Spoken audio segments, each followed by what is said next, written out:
Miss Annie Ruiz, co-project lead ng Batang Pinoy at isa sa mga long-time friends from the PSC.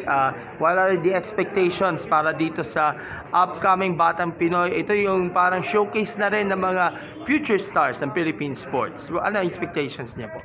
Okay, syempre, lagi naman ang mandate ng Batang Pinoy, unang-una, yung ating mga patronage for nationalism, discipline ng mga bata, and being active and participatory sa ating sports. Secondary, makakita tayo, maka-identify tayo ng mga future talents natin na syempre, tumatanda yung ating mga members of the national team, and hopefully, marami sa kanila from Batang Pinoy ang ma-identify natin bilang kapalit ng ating mga aging national team members. And ito nga, Batang Pinoy, napatunayan po natin na isa sa mga breeding ground, parang discovery search ng ating mga Pinoy talents. And siyempre sa pangunguna po ng ating gold medalist sa Olympics, Idolin Diaz and Kylo Yulos. Siguro marami makaka-inspire tuloy ang mga Pinoy athletes, mga batang atleta para dito sa upcoming competition na ito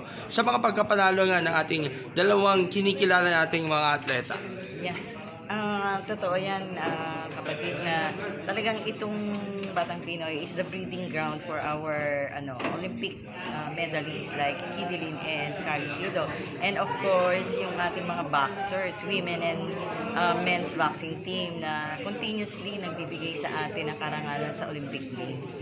And mga future, marami, dahil 22 athletes naging Olympians natin this year. So, hopefully, yung mga hindi nakamedalya this year, sila pa rin yung makita natin din sa 2028 Olympic Games. Okay, so imbitahan niyo po kahit hindi po kami makaka-cover ng competition dahil sa layo.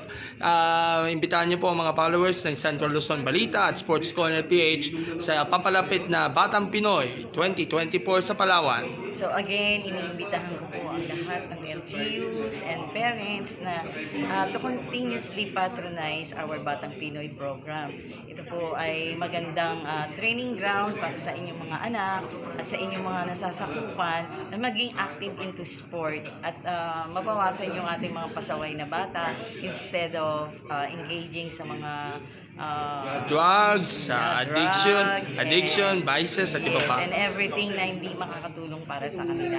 So hopefully, makita ko kayo doon sa Puerto Princesa. Approach niyo lang po ako.